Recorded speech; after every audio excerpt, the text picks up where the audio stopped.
कहानी शुरू होती है और हम एक आदमी को देखते हैं जो मस्त गहरी नींद में सो रहा था।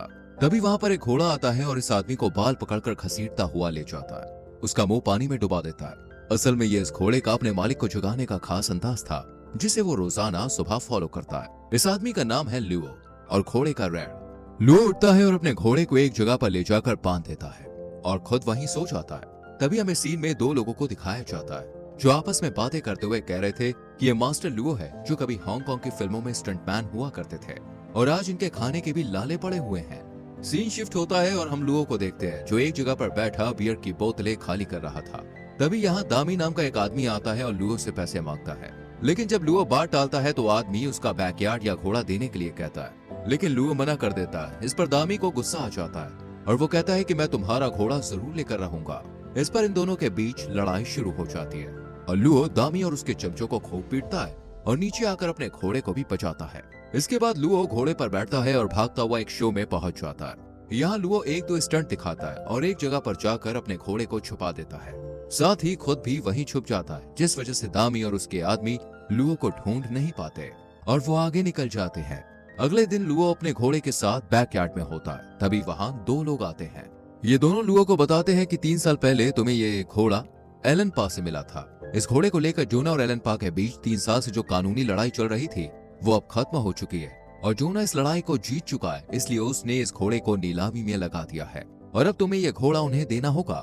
लुओ रेड को छोड़ने के लिए तैयार नहीं था, इसलिए वो दोनों को बाहर निकल जाने के लिए कहता है। तभी दो लोग छलांग लगाते हैं, श्यामो और यंग। असल में ये दोनों लुओ के साथ में ही रहते हैं। श्यामो और यंग को देखकर ये दोनों डर जाते हैं और वहां से चले जाते हैं। इसके बाद लुओ श्यामो को नोटिस दिखाता है।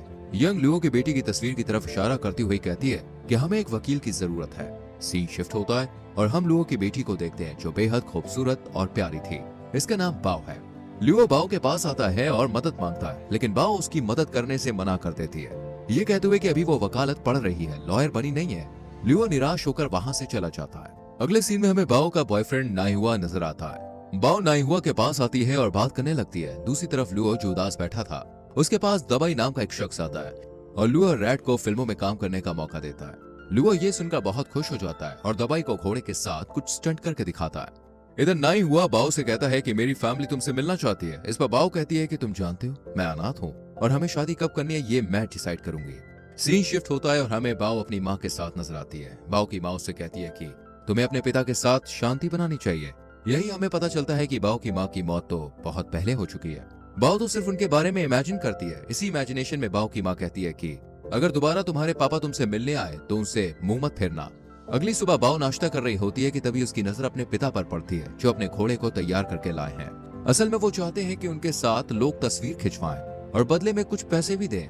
लियो यहाँ कई स्टंट भी दिखाते हैं, लेकिन कोई फायदा नहीं होता। ना कोई उनके पास आता है और ना ही उन्हें कोई पैसे देता है। ये देखकर बाओ को बहुत बुरा लगता है, इसलिए वो बैकयार्ड में जाकर लियो से मिलती है। बाओ कहती है कि अगर आपको मदद चाहिए तो मैं अपने बॉयफ्रेंड से बात कर सकती हूँ, वो एक वकील है। इसके बाद बाओ वहाँ की चीजों को देखने लगती है और वो रेड से भी मिलती है। घोड़ा बाओ को देखकर बहुत खुश होता है और उसकी हर बात मानता है। कहानी आगे बढ़ती है और हम नाइहुआ को देखते हैं जो लियो से मिलने आता है, लेकिन वहाँ रखी चीजों को देखकर डरने लगता है। तभी बाओ आती है और कहती है कि आप लोगों ने अभी तक कुछ डिस्कस नहीं किया। इसके बाद बाओ नाइहुआ के हाथ पर हाथ रखती है और उसे कंफर्ट फील करवाती है। इसके बाद बातें शुरू होती हैं और हमें 3 साल पहले की कहानी दिखाई जाती है, जहां हम लियो को देखते हैं जिसने एक घोड़े को बहुत बुरी हालत में लिया था। घोड़ा बीमार था। लियो ने उसका ध्यान रखा, उसे खिलाया पिलाया और चलना भी सिखाया। साथ ही कहा कि तुम भविष्य में कभी भी घुटनों पर मत बैठना। इसी के साथ कहानी प्रेजेंट टाइम में आती है, जहाँ बाओ घोड़े के पास होती है और नाइहुआ को बुलाती है। लियो नाइहुआ को रेड के साथ स्टंट करने को कहता है। स्टंट करते हुए रेड जमीन पर गिर जाता है, जिस वजह से नाइहुआ डर जाता है। डब्ल्यूओ कहता है कि रेड बिल्कुल ठीक है, वो तो बस तुम्हें पसंद करता है, इसलिए तुम्हारे साथ मस्ती कर रहा है। अगले दिन लियो रेड के साथ शूटिंग पर पहुंचता है और शॉट तैयार होता है। यहाँ बाओ भी लियो की शूटिंग देखने के लिए आती है, लेकिन रेड इतनी भीड़ को देखकर डर जाता है और स्टंट नहीं कर पाता, जिस वजह से लियो और रेड को शूटिंग से बाहर कर दिया जाता है। जिसके बाद लियो एक जगह उदास बैठ जाता है और रेड आकर उसे टोपी पहनने को कहता है, लेकिन लियो गुस्से से टोपी को फेंक देता है। तब बाओ रेड के पास आती है और उससे कहती है कि हम तुम्हें इसके लिए फोर्स नहीं करेंगे, अगर तुम्हें करना है तो तुम करो, नहीं करना है तो मत करो। घोड़ा वापस शूटिंग में जाता है और स्टंट करने लगता है। इधर बाओ भी लियो को टोपी देती है और जाने को कहती है, जिसके बाद लियो और रेड मिलकर कमाल का स्टंट दिखाते हैं। लियो और घोड़े का स्टंट देखकर पूरी टीम हक्का बक्का रह जाती है। हर तरफ लियो और रेड की तारीफ होती है। लियो भी बहुत खुश हो जाता है और फिर ये दोनों ऐसे ही स्टंट जारी रखते हैं। सीन शिफ्ट होता है और वहीं दोनों लोग फिर से लियो को नोटिस देने के लिए आते हैं, जहां बाओ उनसे कहती है कि हॉर्स ट्रेडिंग कोई पब्लिक प्रॉपर्टी नहीं है, इसलिए आप यहाँ से जा सकते हैं। रेड भी उनके नोटिस को चबाकर फेंक देता है और उन्हें धक्का मारकर बाहर निकाल देता है। अगले सीन में लियो और बाओ डिनर के लिए जाते हैं, जहाँ दामी आता है और लियो से पैसे मांगने लगता है। रेड को गुस्सा आ जाता है और वो आकर दामी को एक जोर की लात मारता है, जिस वजह से दामी दूर जाकर गिर जाता है। इस तरह एक बार फिर से लियो और दामी के बीच फाइट शुरू हो जाती है। घोड़ा भी इन्हें जमकर पीटता है। तभी वहाँ श्यामो भी पहुंच जाता है और लियो की मदद करने लगता है और ये तीनों मिलकर गुंडों को अच्छा मजा चखाते हैं। जिसके बाद लियो बाओ को पकड़ता है और उछलकर घोड़े पर बैठकर वहाँ से निकल जाता है। फिर सीन शिफ्ट होता है और हम रेड को देखते हैं, जो फिल्मों में स्टंट करता है। लियो भी उसके साथ स्टंट करता है, लेकिन इसी बीच एक स्टंट के दौरान रेड को चोट लग जाती है और वो घायल हो जाता है, जिस वजह से बाओ को गुस्सा आता है और वो लियो के पास आकर कहती है कि आप ये स्टंट करना कब बंद करेंगे। इस पर लियो कुछ खास जवाब नहीं देता है। अगले दिन लियो और बाओ डिनर पर नाई हुआ के परिवार से मिलते हैं। यहाँ लियो काफी अनकंफर्टेबल फील कर रहा था और वो अजीब सी हरकतें भी कर रहा था, जिस वजह से बाओ कहती है कि मेरे पापा बड़े लोग के साथ एडजस्ट नहीं कर पाते हैं, वो कुछ ज्यादा ही सिंपल है। ये सुनकर लियो भी नाई हुआ की फैमिली से कहता है कि आप मेरी वजह से बेटी को रिजेक्ट मत कीजिएगा, वो बहुत अच्छी है। डिनर खत्म होते ही नाई हुआ और उसकी फैमिली वापस चली जाती है। उनके जाने के बाद बोआ लाओ पर गुस्सा करती है और उन्हें नाई हुआ की फैमिली के साथ अच्छे से बर्ताव न करने के लिए जमकर डांटती है। इसके साथ ही वो उनसे कहती है कि आपको रेड के साथ अच्छे से बर्ताव करना चाहिए। सीन शिफ्ट होता है और हम बाओ को देखते हैं, जो रेड के साथ बैठकर टीवी देख रही थी। टीवी पर बाओ अपने फादर और रेड के स्टंट देख रही थी। यही लियो भी होता है। टीवी देखते हुए बाओ अपने पापा से कहती है कि आप बहुत कूल हो। ये सुनकर लियो की आंखें नम हो जाती हैं और बाओ की आंखों से भी आंसू निकल जाते हैं। तभी सीन शिफ्ट होता है और हम 8 साल पहले पहुंच जाते हैं। यहाँ लियो होता है, जो कि एक बहुत ही ऊंची जगह पर स्टंट कर रहा था। ये स्टंट करते हुए लियो अचानक से नीचे गिर जाता है और उसके सिर पर गहरी चोट आती है। इस चोट की वजह से लियो को पूरे 8 महीने तक कोमा में रहना पड़ा था। असल में ये सब लियो अपनी बेटी को बता रहा होता है। लियो कहता है कि उन 8 महीनों में मैं काम न करने की वजह से दिवालिया हो गया था, तुम्हारी माँ से भी नहीं मिल पाया। बाओ कहती है कि माँ की तरफ से मैं आपको माफ करती हूँ। दूसरी तरफ दामी बैकयार्ड में रेड के पास आता है और उसे इंजेक्शन लगाने की कोशिश करता है ताकि वो उसे अपने साथ ले जा सके, लेकिन तभी रेड की आंखें खुल जाती हैं और ये सब मिलकर उसे पकड़ने की कोशिश करने लगते हैं।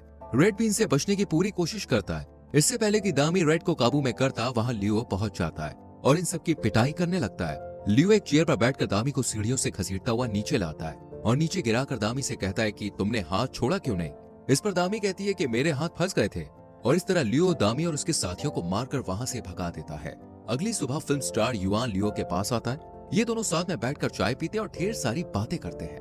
युआन लियो से कहता है कि अगर उस दिन हांगकांग में आप ना होते तो शायद आज मैं जिंदा नहीं होता। युआन कहता है कि मैं आपके साथ एक फिल्म बनाना चाहता हूँ, मैं चाहता हूँ कि आप और रेड उसमें काम करें। लेकिन लियो कुछ सोचता है और इस फिल्म के लिए मना कर देता है, जिसके बाद युआन वहाँ से वापस चला जाता है। उसी शाम बाओ और नाई हुआ लियो के पास आते हैं। वो दोनों उसे बताते हैं कि हमें सबूत मिल गया है। ये सुनकर लियो बहुत खुश होता है, पर तभी पीछे से रेड एक टी शर्ट उठा देता है, जिस पर लियो बाओ को बताता है कि सुबह फिल्म स्टार युआन आए थे, उन्होंने मुझे फिल्म का ऑफर दिया है। ये सुनकर बाओ गुस्सा हो जाती है और वहाँ से चली जाती है। लियो कुछ समझ नहीं पाता और अगले दिन युआन की बताई हुई लोकेशन पर शूटिंग के लिए पहुंच जाता है। यहाँ लियो अपने घोड़े पर बैठकर सीन शूट कर ही रही होती है कि तभी उसे अपने घोड़े का ख्याल आता है और ध्यान न देने की वजह से वो जमीन पर गिर जाता है। इसके बाद लियो उठता है और रेड से माफी मांगता है और कहता है कि अब बस ये रुकने का समय है। इसके बाद लियो युआन से माफी मांगता है और फिल्म के लिए मना करके वहाँ से वापस चला जाता है। लियो रेड के साथ बाओ के पास पहुंचता है और कहता है कि मैंने पहली बार काम छोड़ा है। बाओ ये सुनकर बहुत खुश हो जाती है और दौड़ कर आती है। लियो सोचता है कि बाओ उसके गले लगेगी, लेकिन बाओ रेड के गले लग जाती है और ये सीन थोड़ा मजाकिया हो जाता है। खैर अगला सीन कोर्ट के अंदर का दिखाया जाता है, जहाँ केस की हेयरिंग थी। लियो ये केस हार जाता है। नाई हुआ रेड के दूसरे मालिक के पास आता है और उससे कहता है कि ये आपके लिए भले ही एक गेम है, लेकिन लियो का वो परिवार है, लेकिन इन सबका कोई फायदा नहीं होता। अगले सीन में लियो रेड के पास होता है और उससे कहता है कि अब हमें अलग होना होगा। तब रेड ग्लव्स लाकर लियो को देता है और ये दोनों लास्ट टाइम प्रैक्टिस करते हैं। लियो रेड के गले लगकर खूब रोता है और अगले दिन उसके नए मालिक को उसे सौंप देता है, जिसके बाद नाई हुआ बाओ और लियो गाड़ी में बैठकर जाने लगते हैं। लेकिन रेड बार बार उनकी गाड़ी के पीछे आता है और बार बार कीचड़ की वजह से गिरने लगता है।